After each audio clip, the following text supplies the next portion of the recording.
আসসালামু আলাইকুম শিক্ষার্থী বন্ধুরা, এসএসসি ফলাফল কবে প্রকাশ করা হবে সেই বিষয়ে ঢাকা বোর্ডের চেয়ারম্যান কি বলেছে সে বিষয়ে আজকে বিস্তারিত দেখব। তো চলুন ভিডিওটি শুরু করা যাক কোনো কথা না বাড়িয়ে। এসএসসি পরীক্ষার খাতা মূল্যায়নের কাজ চলছে। ফল প্রকাশের জন্য এখনো 1 মাসের মতো সময় হাতে রয়েছে।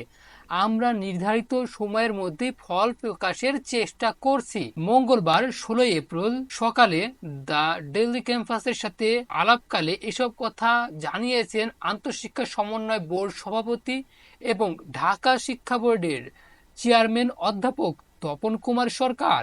তিনি বলেন, সাধারণত লিখিত পরীক্ষা যেদিন শেষ হয় সেই দিন থেকে 60 দিনের মধ্যে ফলাফল কিন্তু প্রকাশ করা হয়। এবারও সেই সময়সীমার মধ্যেই ফল প্রকাশ করা হবে, অর্থাৎ তোমাদের পরীক্ষা যেদিন শেষ হয়েছে সেই দিন থেকে একদম 60 দিনের মধ্যে এই ফলাফল প্রকাশ করা হবে। আশা করছি আমরা মে মাসের শুরুর দিকেই এসএসসি পরীক্ষার ফলাফল প্রকাশ করতে পারবো।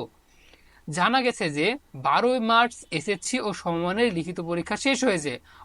অর্থাৎ তোমরা যে লিখিত পরীক্ষা দিয়েছিলে সেটি শেষ হয়েছে। সে হিসেবে 12ই মে এর মধ্যে অর্থাৎ আগামী মাসের 12 তারিখেই এসএসসি পরীক্ষার ফলাফল প্রকাশ করা হতে পারে।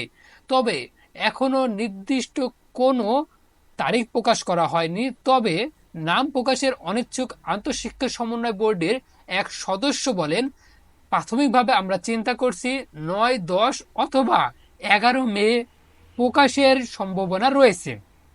অর্থাৎ 9, 10 অথবা 11 মের মধ্যেই কিন্তু ফল প্রকাশের একটি সম্ভাবনা রয়েছে। তবে এখনো নির্দিষ্ট কোনো তারিখ চূড়ান্ত হয়নি।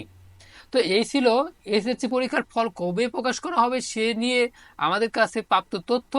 তো ভিডিওটি ভালো লেগে থাকলে অবশ্যই ভিডিওতে একটি লাইক দিয়ে দিবে এবং চ্যানেলটি সাবস্ক্রাইব করে পাশে থাকা বেল বাটন প্রেস করে দিতে ভুলবেন না।